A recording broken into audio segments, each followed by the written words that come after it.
죄인이고 내가 죽을 수밖에 없는 죄인인데 내가 이 시간 주님 앞에 나아갑니다.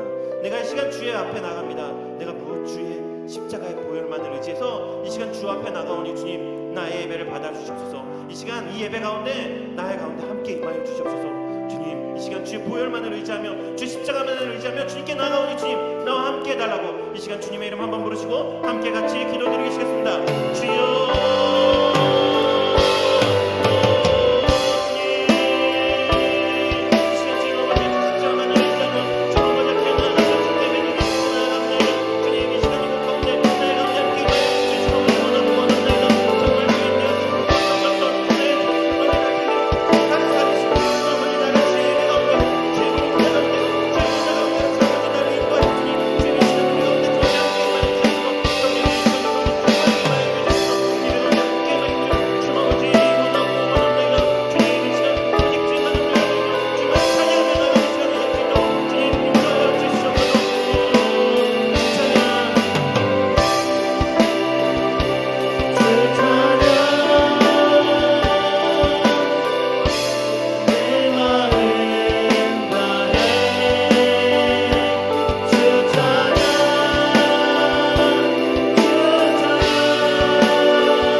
우리 이 시간 주님께 기쁨으로 함께 박수 치면서 같이 찬양하시겠습니다.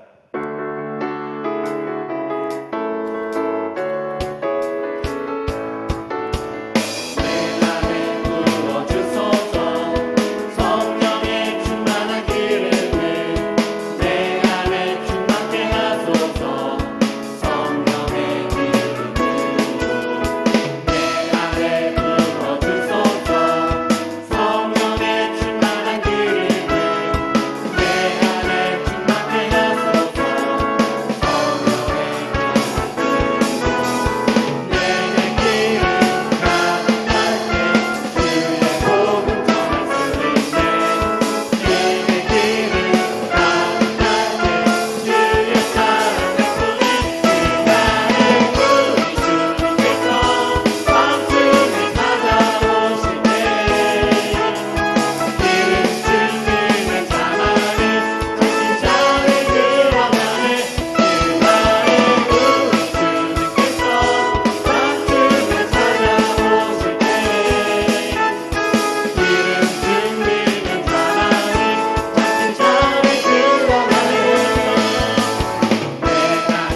잠깐 기도하도록 하겠습니다.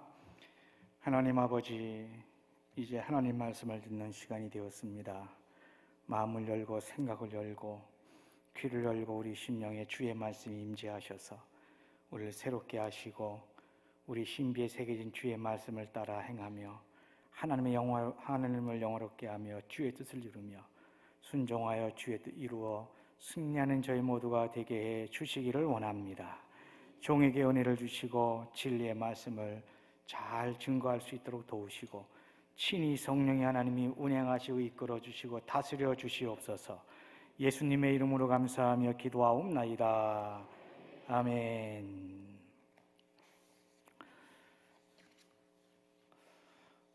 부족한 저를 불러주셔서 하나님의 말씀을 전할 수 있는 기회를 주심을 감사한데, 참 저희 교회에서는 좀 편하게 하는데 이렇게 타교에 오면 좀 부담감이 많고 좀 힘이 들어요.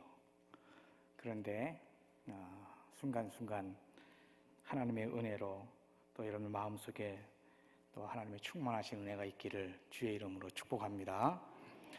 저는 시골입니다.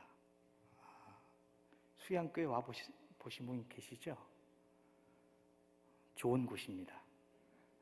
한번 와보시면 참 좋은 곳인데, 근데 그 좋은 곳인데 좋은 점을 모르면 그게 불행한 거예요. 좋은 것인 줄 알면 그게 행복하고 복된 것입니다. 근데 그것은 어디나 마찬가지예요. 오늘 여전대 헌신 예배를 드리는데 우리는 자기의 위치에서 하나님을 기쁘시게 하는, 또 주신 사명을 감당하는 위치에서 일을 하는 것인데 어떻게 쓰임받느냐가 참 중요해요. 어떤 것이든 세상에서 쓰임받지 않는 것은 없습니다. 다만 선하게 쓰임받느냐 그렇지 않느냐, 그 차이가 있을 뿐입니다. 그런데 우리가 하나님의 거룩한 일에 선한 도구로 쓰임받고 있다는 그 자체만 가지고도 복이고 은혜인 줄로 믿으시기를 바랍니다. 또 그걸 우리가 감사하게 여기고 기쁨으로 받아들여서 감당해야 됩니다. 그 좋은 것이 좋은 줄 모르면 평생 좋은 줄 모르는 거예요. 복인 줄 모르면, 은혜가 은혜인 줄 모르면 평생 하나님의 은혜를 깨닫고 살아갈 수가 없어요. 사는 것이 복잡해. 사는 것이 힘들어. 행하는 것들이 별로 재미가 없어요. 제가 왜 우리 수양교회를 말씀을 드렸냐면, 우리 시골이라고 말씀을 드렸냐면, 저는 늘 자연과 함께 있습니다. 여러분도 마찬가지지만 요즘은 저희 교회 주변이 얼마나 시끄러운지 몰라요. 트랙터 소리, 경운기 소리, 그냥 와글와글 하는데, 그런데 그 모든 이 절기가 이렇게 돌아간단 말이에요. 돌아가면서 심고, 지금은 심는 시기잖아요. 조금 있으면은 또 거두는 시기가 되고 막 이렇게 시기가 자꾸 변해가잖아요. 이 자연이라고 하는 것은 우리가 사는 공간인데, 하나님 자연을 통해서 우리에게 많은 교훈을 해주셨어요. 하나님은 자연을 통해서 우리가 살 수 있는 공간을 허락해 주셔서 우리가 살 수 있어요. 그래서 하나님이 우주를 창조하실 때, 온 우주 만물을 창조하실 때 하나님이 빛이 있으라부터 시작해가지고 창조할 때마다 보기에 좋았더라예요. 하나님이 창조하신 것 중에서 하나도 보기에 안 좋은 게 없어요. 다 좋고 유익하고 복된 것입니다. 제가 이 자연의 얘기를 말씀을 드리냐면, 이 모든 자연은 하나님 만드신 이후에 다 하나님이 말씀하신 대로 순리대로 돌아간다는 거예요. 순리대로. 여러분들, 봄이 되면 나뭇잎이 더 싹이 나잖아요. 또 파종하잖아요. 파종하고 나면 여름이 되면 뜨거운 햇빛과 또 새싹이 올라와서 또 그런 걸 통해서 열매가 맺혀가잖아요. 가을은 추수를 하잖아요. 거두잖아요. 겨울은 잠을 자는 때잖아요. 식물들이, 땅이 쉬는 때잖아요. 요즘은 인간의 욕심이 얼마나 많은지 땅이 쉴 틈이 없어요. 그래서 저희는 가끔, 저는 우리 교인들한테 그렇게 얘기해요. 하나님이 안식년 제도도 만드셨는데 땅도 이게 휴경 제도를 만들어 가지고 7년째 되는 해에는 성경대로 좀 쉬게 하고 한 해를 묵혀서 땅에 지력을 높이고 힘을 북돋아서 이렇게 하면 얼마나 좋을까. 참 그게 말은 그렇게 하지만 이게 참 어려워요. 제가 농사를 안 지니까 당사자들은 얼마나 어렵겠어요. 그런데 어쨌든 자연의 모든 것들은 하나님이 창조한 대로 순리대로 다 돌아가요. 그 자연은 불순종이 없어요. 갑자기 여름이 됐다가 겨울이 됩니까? 그런 거 없어요. 한국은 뚜렷하게 사계절이 있어서 봄, 여름, 가을, 겨울이 있잖아요. 갑자기 겨울 됐다가 여름 되지 않습니다. 봄은 봄이고 지나면 여름이 되고 여름 되면 또 가을 되고 가을 되면 또 겨울 되고, 이 순리가 우리 하나님이 온 우주를 만드신 이후에 이 순리가 뒤바뀌어 본 적이 없어요. 물론 노아의 홍수 때에 변화가 있었을지 모르겠지만 어쨌든 여러분들 이 자연은 다 하나님 말씀에 순종한다는 거예요. 그런데 그 자연은 때를 맞춰가면서 꽃을 피고 잎을 피고 꽃을 피고 열매를 맺고 뭐 이렇게 해서 다 순종하고 순리대로 가는데, 유독 하나님이 귀히 창조한 우리 인간은 그 순리에서 벗어나고 싶어 해요. 그걸 뭐라고 이야기하느냐? 우리는 불순종이라고 이야기하는 거예요. 자연은 다 하나님 앞에 순종합니다. 동식물은 다 순종해요. 그런데 유독 사람만큼은, 하나님이 귀히 창조한 사람만큼은 불순종하는데, 이게 얼마나 불순종이 심한지 몰라요. 불순종은 하나님과 충돌하는 겁니다. 불순종은 거룩한 열매를 맺을 수 없어요. 하나님의 뜻을 이룰 수 없어요. 그래서 하나님은 자기의 독생자 예수를 보내실 때 이사야 53장에서 메시아를 보낼 때 우리 사람을 어떻게 표현을 했냐면, 이사야 53장 6절에 보면 우리는 다 양 같아서, 다 양 같다 이렇게 표현했고, 그릇 행하여 각기 제 길로 갔거늘. 보세요, 말씀을 잘 보시면 다 양 같아서, 한번 따라서 합시다. 그릇 행하여 각기 제 길로 갔거늘. 이 말씀을 잘 보면 우리 사람은 유독 그릇 행했다. 그릇. 그러니까 하나님이 원하시는 정상적인 믿음의 길을 가는 게 아니고 불순종의 길을 계속 간다는 거죠. 그러면서 하신 말씀이 뭐냐면 그거예요. 각기, 이건 개개인을 이야기하는 거죠. 각기 제 길로 갔거나 자기가 가고 싶은 대로 가는 거예요. 자기가 하고 싶은 대로 하는 거예요. 이게 사람이에요. 온 우주 만물은 하나님이 창조의 원리에 따라서 순리대로 그들은 다 순종하며 온 우주를 그렇게 돌아가는데, 유독 사람만 자기가 하고 싶은 대로, 자기가 원하는 대로 각기 제 길로 갔다. 근데 하나님은 그러한 인생들을 위해서 자기 아들을 보내주신 줄로 믿으시기를 바랍니다. 중요한 건 뭐냐? 성경은 처음과 끝에 모든 전체 부분을 딱 이야기한다면 순종과 불순종으로 나눌 수 있어요. 순종하는 자는 주의 뜻을 이루는 자고, 불순종하는 자는 하나님과 충돌하는 자입니다. 오늘 우리는 여러분들이 여기에 이렇게 예배드리고 하나님을 섬기는 자로 있다는 것은 순종하는 자로 하나님을 기쁘시게 하는 모습으로 여기에 계신 줄로 믿으시기를 바랍니다. 그건 우리에게 은혜고 복인 거예요. 여러분, 이 자리를 잘 지킬 수 있기를 바랍니다. 그리고 이 길을 잘 갈 수 있기를 바랍니다. 세상에는 수많은 사람들이 살지만 순종의 길을 가는 사람보다는, 하나님이 원하시는 순리대로 하나님의 원리대로 살아가는 사람보다는 불순종의 길로 가는 사람이 더 많아요. 더 많습니다. 불순종은 죄잖아요. 아담과 하와가 처음부터 그 불순종의 결과로 에덴 동산에서, 죄 짓고 에덴 동산에서 쫓겨나는 거잖아요. 그게 불순종의 결과예요. 불순종은 하나님과 충돌하는 거예요. 여러분, 하나님과 부딪혀 가지고 이기는 사람 있습니까? 우리는 조그만 물체와 부딪혀도 우리는 그냥 쉽게 넘어지고 다치고 병원 신세져야 되고 때로는 사망에 이르기까지 한 거잖아요. 조그만 물체도 우리는 쉽게 넉다운 되는 게 사람이에요. 근데 온 우주의 주인 되신 하나님과 충돌한다? 그건 불행한 거예요. 하나님과 충돌하는 인생은 불행한 거예요. 그런데 하나님 말씀 앞에 순종하는 자로 내가 선다는 것은 복이고 은혜인 줄로 믿으시기를 바랍니다. 그러니까 불순종은 하나님의 뜻에 반하는 것이고, 하나님의 거룩함을 그거는 파괴하는 거예요. 그래서 아담과 하와가 하나님과의 관계를 이 불순종을 통해서 파괴한 거잖아요. 그래서 에덴 동산에 쫓겨나는 거예요. 그 결과는 사망에 이르는 것이고, 하나님의 은혜가 임했음에도 불구하고 우리 인간에게는 고통이 죽음이라는 게 찾아오고, 수고의 열매를 얻을 수 있고 살 수 있는 그런 삶을 사는 그런 결과가 찾아오게 되는 거죠. 오늘 여전대 헌신 예배이고 여러분들이 예배 드리는데, 저는 여러분들 모두가 다 필요 요구를 여러분들 마음 중심에 가득가득 채울 수 있기를 축복합니다. 그 필요 요구가 뭘까? 하나님이 우리에게 요구하시는 것이 뭘까? 그건 성경 전체에서 딱 하나님이 바라시는 것, 기대하시는 것, 원하시는 것, 그건 뭐냐? 순종하는 거예요. 순종이 제대로 되지 아니하면, 순종이 절대로 제대로 되지 아니하면 주님을 기쁘시게 할 수도 없고 거룩한 뜻을 이룰 수도 없어요. 오죽했으면 순종이 제사보다 낫다 그러겠어요.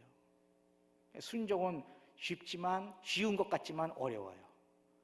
그러나 늘 하나님 앞에 나 자신을 바울이 이야기한 대로 처복종시키면서 순종하는 자가 되어야 거기서 하나님의 거룩함을 드러내고 주의 뜻을 이루는 줄로 믿으시기를 바랍니다.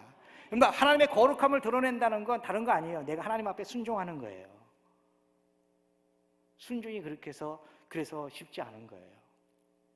우리는 이스라엘 백성들을 가나안 땅으로 인도하는 과정 속에 가나안 땅 목전에서 모세가 이제 죽음에 이르고 여호수아를 통해서 이스라엘 백성들이 가나안 땅에 들어가잖아요.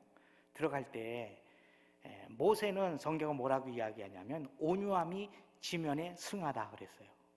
온유함이 참 온유했어요.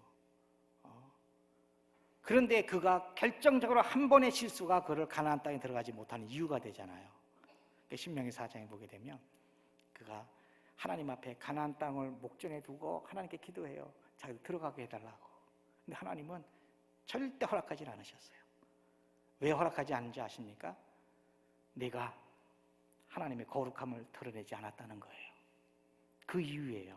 그게 뭐냐면 어떤 사건이냐면 무리바 사건이에요. 이스라엘 백성들이 광야 생활할 때 이 무리바 사건은 두 번입니다. 두 번째 사건 때에 이스라엘 백성들이 너무 갈증이 목이 마르니까 어떻게 하냐면 그걸 요구하죠. 물을 요구하잖아요. 모세가 하나님이 시킨 대로 지팡이를 들고 그냥 반석을 치면 되는데 너무 화가 나가지고 화가 나서 그냥 내리쳤어요. 하나님 그걸 보셨어요. 내가 거룩함을 드러내지 않았다. 이게 모세의 발목을 잡았어요. 여러분 신명기 4장을 가보시게 되면 모세가 하나님 앞에 들어가게 해달라고 기도해요. 얼마나 간절히 기도하는지 몰라요. 그런데 하나님은 다시는 기도하지 말라. 하나님이 무서워요. 왜? 이유가 뭐냐? 거룩함을 드러내지 않았다는 거예요. 그 거룩함을 드러내지 않은 이유가 뭐예요? 자기의 부은을 드러낸 거잖아요. 백성들이 물을 달라고 요구하는 그 앞에서 모세가 그걸 못 참았어요. 온유함이 지면에 승하다고 했음에도 불구하고 그 순간을 참지 못한 그가 거룩함을 드러내지 못하고 반석을 쳤어요. 그런데 물은 나왔지만 그 행위가 모세의 발목을 잡았어요. 가나안 땅에 들어가지 못하는 이유가 됐어요. 제가 오늘 제목을 필요 요구를 채우라. 그 필요 요구가 뭘까? 딱 하나예요. 다른 거 없어요. 딱 하나.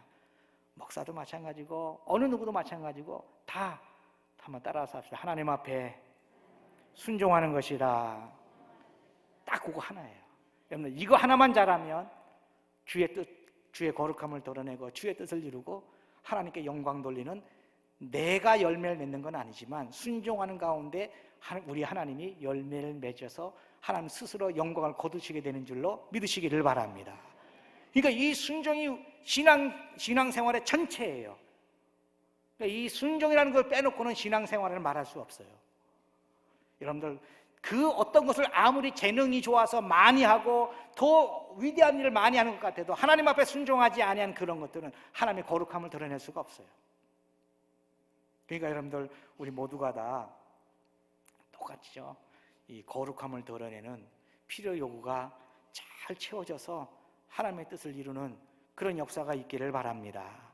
오늘 고린도전서 이 말씀을 보게 되면 4장 1절 이하에 보게 되면 너무 잘 아시는 말씀이잖아요. 오늘 우리는 누구냐? 이 정체성에 관한 이야기도 해요. 바울이 우리는 하나님의 비밀을 맡은 자다. 그렇게 이야기해요. 비밀을 맡은 자다. 사람이 1절에 보면 사람이 마땅히 우리를 그리스도의 일꾼이요 하나님의 비밀을 맡은 자로 여길지어다. 비밀을 맡은 자, 말 그대로 이 뜻은 헬라어의 의미는 신비하다, 비밀, 미스테리, 드러나지 않은 것. 이게 바로 여기서 말하는 비밀이에요. 여러분들, 하나님의 비밀을 맡은 게 이 비밀이 뭡니까? 그게 십자가의 비밀이잖아요. 우리 주님의 십자가의 비밀이 바로 여기서 말하는 비밀이에요. 복음의 비밀이죠. 아무리 세상에서 의로운 자, 도덕군자 같이 그렇게 사는 아주 깔끔한 삶을 사는 사람이라 할지라도 십자가의 비밀을 알지 못하면 미안합니다. 그는 하나님 나라에 이를 수 없어요. 아무리 대단한 권세를 가졌다 할지라도 십자가의 비밀을 알지 못하는 사람은, 그 은혜를 모르는 사람은 하나님 나라에 이를 수 없어요. 이 십자가의 비밀이 그렇게 중요한 거예요. 그런데 뭐라고 이야기하냐면, 너희는 이렇게 이야기하잖아요. 그리스도의 일꾼이다. 하나님의 비밀을 맡은 자다. 그러니까 우리는 그 비밀을 맡은 자라고 성경이 또 바울이 이야기하고 있는 거예요. 우리가 이 그리스도의 일꾼이라고 하는 것은 하나님이 원하시는, 하나님이 우리에게 맡겨진 일을 하는 거잖아요. 그런데 그 일이 뭐냐? 그 일이 뭐냐? 바로 십자가의 비밀을 드러내는 사람이에요. 우리는 그래서 십자가의 비밀을 가진 자로서 우리에겐 비밀이 아니죠. 그러나 믿지 않는 이들에게는 여전히 십자가는 그들에게 비밀이에요. 비밀이 아닌 우리는 이미 그것이 해소가 되어서 그 사건을 믿는 우리들이 이 십자가의 은혜를 그들에게, 비밀된 그들에게 드러내서 공개돼서, 그래서 그들도 예수 믿게 하고, 이 일이, 거룩한 일이 바로 우리에게 주어졌다는 거죠. 그래서 우리는 이 은혜를 입은 자로서 이 사명을 감당하는 자가 되는 거죠. 바울은 위대한 사도 바울이죠. 위대하죠. 근데 그는 이렇게 얘기해, 목회를 하면서 자기는 이 목회를 눈물로 목회한다. 그래서 사도행전 20장 31절 이하에 가보게 되면 바울이 그렇게 이야기해요. 그러므로 너희가 일깨어 내가 3년이나 밤낮 쉬지 않고 눈물로 각 사람을 훈계하던 것을 기억하라. 바울은 목회하면서 사실 이게 눈물을 흘려야 될 일들이 너무 많았어요. 바울에게, 우리는 지금 바울의 위대한 사도라고 이렇게 이야기하고 칭송하고 인정하지만, 바울이 복음을 전할 때에는 힘든 일들이 참 많았어요. 어떤 힘든 일이 많았느냐? 바울의 사도권을 인정하지 않는 사람들이 너무 많았어요. 사도라 하면 예수님이 제자로 부르셔서 뭐 베드로나 요한이나 뭐 이렇게 부르셔가지고 일을 한 사람들 우리는 12제자, 이 사도라고 이야기하잖아요. 그런데 바울은 하나님, 우리 주님이 그렇게 부르지 않으셨거든요. 그런데 나중에 다메섹 도성에서 부활의 주님을 만난 다음에 그가 이방의 사도로 부름받아서 그는 사도로 인정하죠. 그러니까 바울이 그래서 복음 서신서를 쓸 때마다 그리스도 예수의 사도된 나 바울은 이렇게 기록을 해요. 그러니까 그 사도권에 대해서 인정하지 않는 사람이 너무 많았어요. 그러니까 늘 힘들었죠. 사도도 아닌 것이 이야기. 생각해 보세요. 얼마나 그런 일이 얼마나 그런 힘들게 있겠어요. 그럼에도 불구하고 그는 자신의 자신의 해야 될 주의 거룩한 비밀을 가진 자로서 드러내야 할 그 일들 앞에서 눈물로써 자신의 일을 감당하는 거죠. 그러니까 하나님의 일은 눈물이 없으면 안 돼요. 남모르는 눈물을 흘리는 이런 모습들이 사실 많이 있잖아요. 우리가 슬퍼서, 속상해서, 어떤 문제 때문에 이런 것도 우리가 눈물을 많이 흘리지만, 그리스도의 마음을 가지고 이 눈물을 흘리는 모습들이 우리에게 필요해요. 우리는 이 모습 속에서 바울이 이야기한 대로 우리는 그리스도의 비밀을 가진 자다. 십자가의 비밀을 가진 자다. 이 비밀을 가진 자로서 우리는 일꾼으로 부름받은 사람인 것을 꼭 이 정체성을 잘 가질 수 있기를 축복합니다.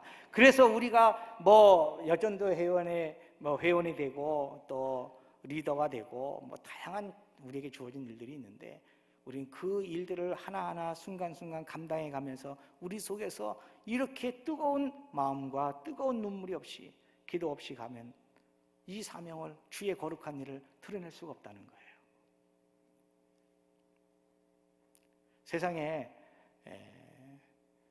성질이 없는 사람이 없고 성격이 없는 사람이 없잖아요. 아무리 일란선 쌍둥이라 할지라도 다 개개인의 그런 특성과 그런 다 있잖아요. 근데 그런 것들이 주님의 십자가의 비밀을 가진 자로서 그런 것들이 죽어지는 거죠.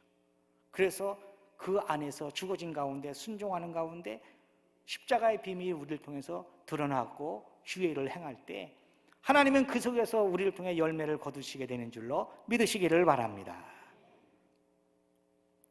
우리는 이 말씀을 잘 기억을 해야 돼요. 비밀을 맡은 자다. 자, 그러면서 또 이야기합니다. 뭘 이야기하느냐? 이렇게 얘기해요. 사람이 마땅히 우리를 그리스도의 일꾼이요 이렇게 표현하는데, 마땅이라는 말, 우리는 마땅히 하나님의 일꾼이다, 부름받은 자다, 일하는 자다, 십자가의 비밀을 가진 자다. 이 사실을 우리가 명심해야 됩니다. 마땅하다, 마땅하다. 이 뜻은 그런 거예요. 진행하는 이 길, 진행하는 이 길, 이게 바로 마땅히 이런 뜻입니다. 여러분, 내가 십자가의 길을 가는 이 길, 이 길을 가는 이 진행하는 이 길, 마땅한 당연한 길이에요. 내가 가야 할 길은 이 길이에요. 십자가의 길이에요. 이 길을 우리가 어떻게 되냐? 마땅히 가야죠. 당연히 이 진행하는 이 길을 가야 되죠. 그래서 이 마땅이라는 말이 진행하는 이 길로, 여러분들, 우리는 십자가의 비밀을 맡은 자로서 당연히 마땅히 이 십자가의 길을 잘 가야 되는 사람인 줄로 믿으시기를 바랍니다. 이 십자가의 길을 가야 되는데 자꾸 곁길로 가고 싶단 말이에요. 이쪽 길도 가고 싶고 저리로 가고 싶기도 하고. 근데 우리가 가야 할 길은 이 길이에요. 이 길, 마땅한 이 길, 십자가의 비밀을 가진 자로서 가야 할 거룩한 이 길, 내가 가야 할 길은 여기예요. 여기서 자꾸 빗나가고 하는 것은 하나님의 거룩함을 드러낼 수 없어요. 주의 뜻을 이룰 수 없어요. 이 길로 우리가 진행을 해야 된다는 거죠. 그리고 뭐라고 이야기하냐? 마땅히 우리는 일꾼이다. 일꾼이 무슨 뜻입니까? 이건 일반적으로 이야기하면 조수죠. 조수. 내가 주인공이 아니에요. 우린 조수예요. 한번 따라서 합시다. 나는 조수다. 조수의 조수. 여기서 말하는 이 일꾼, 일꾼이라는 뜻은 그런 거예요. 왕의 신하, 수행원, 조력자, 협력자, 이런 뜻이에요. 나는 협력자지, 우리는 주체가 아니에요. 모든 것의 주체는 오직 우리 주님인 줄로 믿으시기를 바랍니다. 그런데 우리는 내가 주체가 되기를 원해. 내가 생각하는 대로, 내가 말하는 대로, 내가 계획한 대로, 내가 원하는 대로 이루어져야 뭐가 되는 줄로 생각을 하는 거예요. 아니에요. 그래서 교회의 머리는 누구라고요? 예수님이시잖아요. 그러니까 머리 대신 예수님을 따라서 우리는 다 뭐냐? 거기에 목사의 역할이 있는 것이고, 또 장로님의 역할이 있는 것이고, 권사님의 역할이 있는 것이고, 집사님의 역할이 다 있는 거예요. 우린 조력자예요. 협력하는 거예요. 우리가 주체가 되려고 하면 안 돼. 그래서 주체가 되려고 하니까 어려움을 겪는 거예요. 교회가 힘들어요. 여러분들, 우리는 그래서 바울이 이야기하는 거예요. 뭐라고 이야기했냐? 그 위대한 사도 바울도 나는 날마다 죽노라. 자기가 죽어야 돼. 날마다 죽는데 목숨이 몇 개라고. 우리 날마다 죽어야 돼요. 내가 살아서는 거룩함을 못 드러내요. 내가 살아서는 진짜 십자가의 비밀을 가진 일꾼이 못 돼요. 모세처럼 그렇게 위대하게 쓰임받아도 가나안 땅에 들어가는 영광이 그에게 주어지지 않아요. 여러분들, 하나님은 무섭습니다. 여러분들, 하나님이 이 모세에 대해서 아주 완강하게 다시는 기도하지 말라고 하는 그 외침을, 그 말씀을 보면 하나님이 얼마나 대단하신가를 볼 수 있어요. 오늘 우리는 마땅한 일꾼이다. 나는 당연히 이 길로, 하나님이 원하시는 이 길로 가야 할 하나님의 일꾼이다. 이것을 우리가 잊으면 안 됩니다. 여전도 회원 여러분, 또 임원 되시고 회장님과 온 교우 여러분들이 가는 이 길은 십자가의 비밀을 가진 자로서 거룩한 것을 드러내야 할 이 길로 가는 믿음의 성도인 줄로 믿으시기를 바랍니다. 이 길로 우리는 잘 가야 돼요. 흔들리면 안 되죠. 자꾸 곁눈질하면 안 되죠.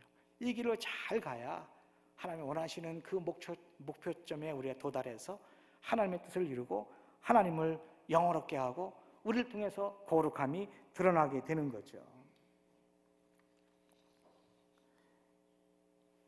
마태복음 16장 16절에 보면 예수님이 16장에 가보게 되면 예수님이 제자들에게 물어봐요. 여론조사를 하시죠.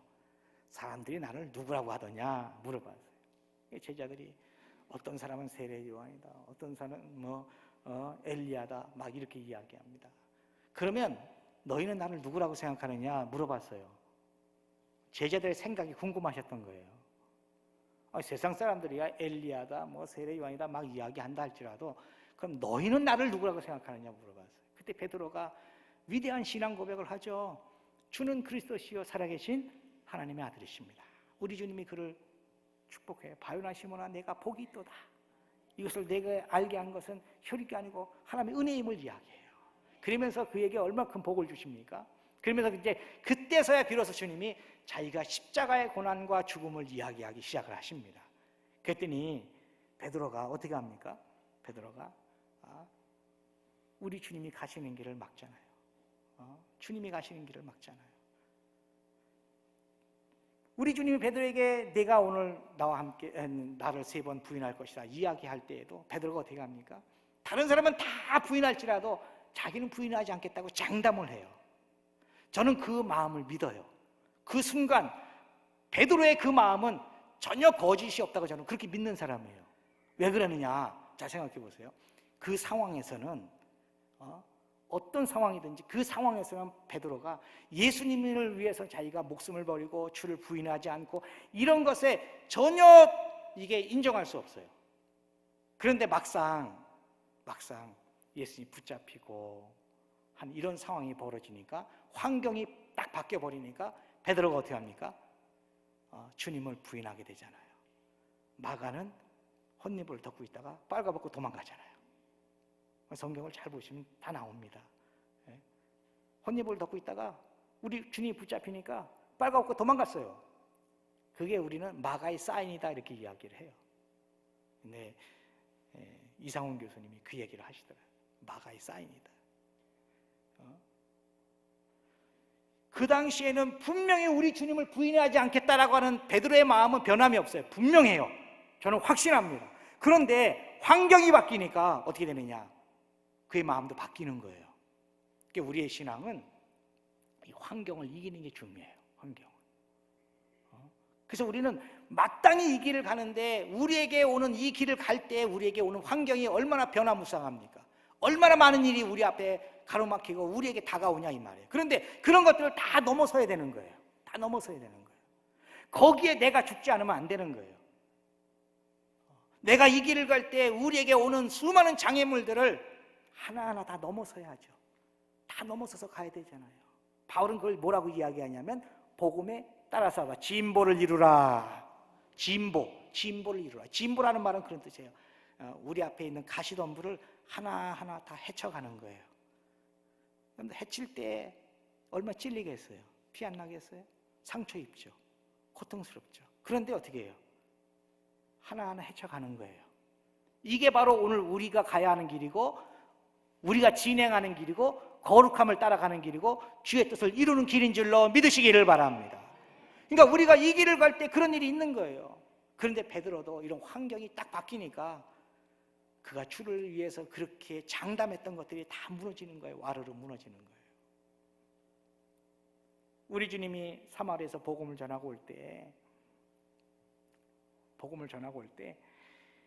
이 요한의 형제잖아요. 이 요한의 형제 둘이 야고보하고 예수님께 그렇게 이야기를 해요. 누가복음 9장에 나오는 말씀입니다. 보면 주여 우리가 불을 명하여 하늘을 쫓아내려 저희를 멸하라 하기를 원하십니까? 요한의 별명이 뭡니까?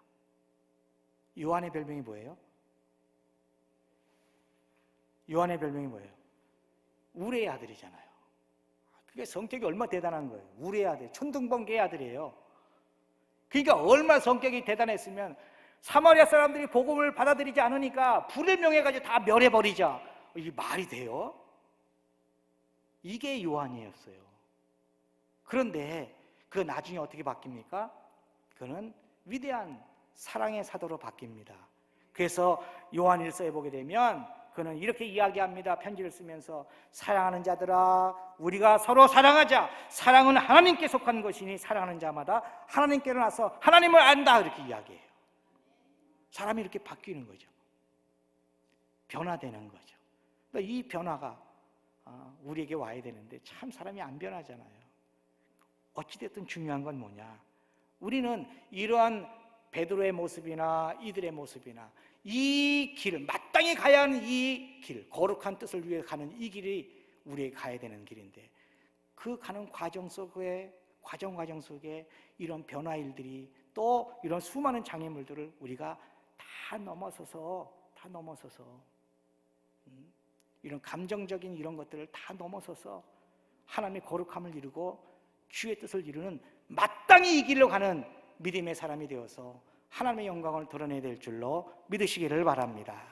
그러니까 이 길을 가는 것이 이게 우리는 이 십자가의 길이라 그렇게 말하는 거잖아요. 바울이 이야기하는 거예요. 마땅히 이렇게 가는 자들에게 필요한 게 뭐냐? 바울이 이야기하지 2절에 맡은 자들에게 구할 것은 뭐라고요? 충성이다. 충성. 이 맡은 자들에게 충성이다. 충성이라는 말은 말 그대로 아주 신실하다 이런 뜻이잖아요. 신실하다 이런 뜻이잖아요. 우리에게는 그래서 이 진행하는 마땅히 가는 이 길 앞에 우리에게 순종의 길을 가야 되는 이 길을 가는데 우리에게 필요한 게 바로 뭐냐면 충성이라는 거죠. 한번 따라서 하자. 믿을만하다. 이런 신실성이 우리에게 있어야 된다는 거예요. 믿을만 해야죠. 맡겨주면 묵묵하게 이 길을 그냥 하염없이 그냥 이 길을 그냥 가는 그 모습, 그게 필요한 거잖아요. 우리 잘 아는 대로 이 한문의 한자에 충자를 보면 입구자에 올곧은 대나무가 딱 서 있고 그리고 그 밑에 뭐가 있어요? 마음심자가 있잖아요. 그러니까 이 말이 무슨 말입니까? 따라서 하자. 입과 마음이 하나다. 마땅히 가는 이 길 앞에서 오늘 우리는 입과 마음이 하나가 돼서 이 길을 잘 가야 될 줄로 믿으시기를 바랍니다. 이게 충성이고 이게 신실한 자의 모습인 거예요.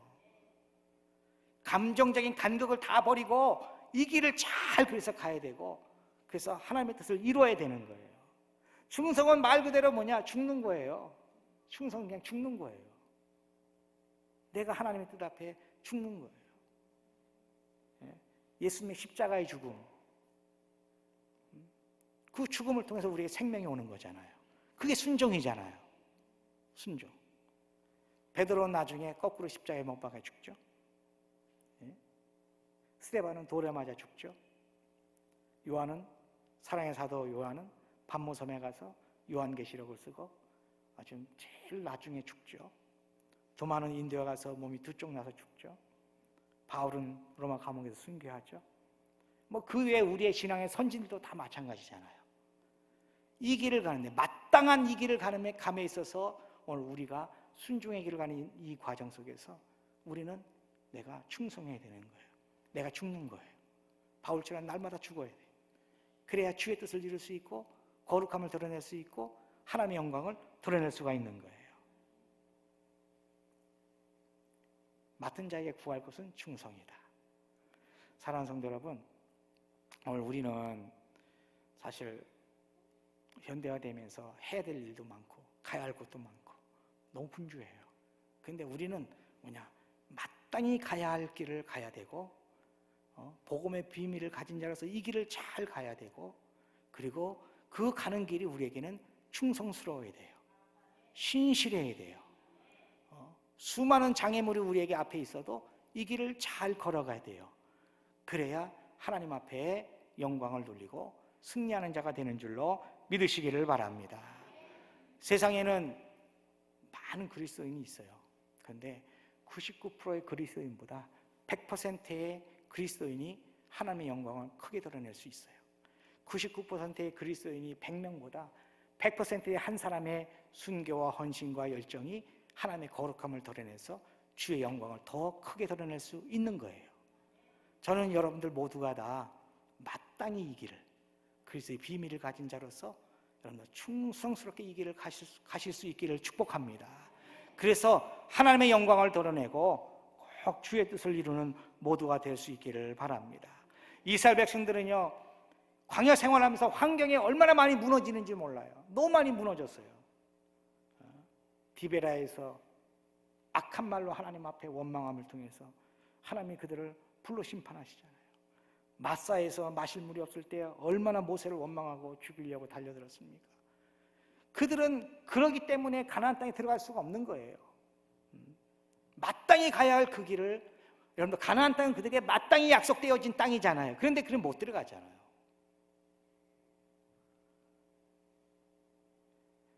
우리는 이 모습을 잘 보시고 여러분들 충성스럽게 내가 가야 하는 이 길, 이거는요 가도 되고 안 가도 되고 뭐 감정의 여부에 따라서 하다 안 하다 이런 길이 아니에요. 마땅히 가야 할 길이에요. 이 길은 누가 가느냐? 그리스도의 비밀을 가진 자들이 가는 길이에요. 이 길은 어떻게 가야 되느냐? 죽으면서 가야 돼. 충성스럽게 가야 돼. 그래서 하나님의 뜻이 우리를 통해, 또 여러분들 통해서, 특별히 여전도의 여러분들 통해서 잘 이루어져 여러분들 하나님의 이 충무중앙교회가 더 건강해지고 하나님의 영광을 드러내고 꼭 주의 뜻을 이루고 우리 주님이 잘했다 칭찬하는 그런 축복된 백성들이 될 수 있기를 축복합니다. 하나님은 오늘 우리를 사용하기를 원하십니다. 하나님은 우리가 따라오기를 원하세요. 그런데 머리 대신 주님 뜻 앞에 우리가 이 길을 마땅히 잘 따라가서 꼭 승리할 수 있기를 주님의 이름으로 축원합니다. 기도하겠습니다. 전능하신 아버지 하나님, 충무중앙교회 여전대 헌신 예배로 하나님 앞에 드려진 이 시간 하나님이 기뻐하신 줄로 믿습니다.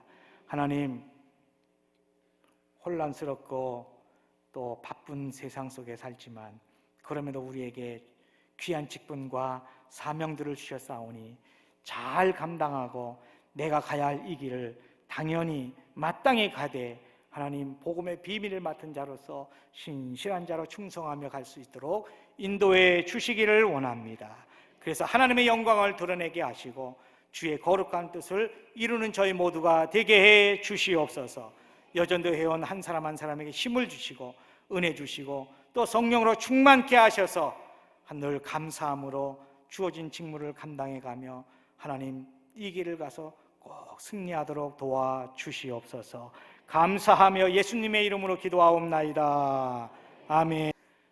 지금은 우리 주 예수 그리스도의 은혜와 하나님의 사랑과 성령의 은혜가 해야 될 일 앞에서 마땅히 이 길을 가며 복음의 비밀을 맡은 자로서 충성하여 하나님의 몸된 길을 온전히 섬기고 주의 뜻을 이루며 승리하기 원하는 교우들과 가정과 삶 그리고 충무중앙교회 위에 영원토록 함께 하시기를 간절히 축원하옵나이다.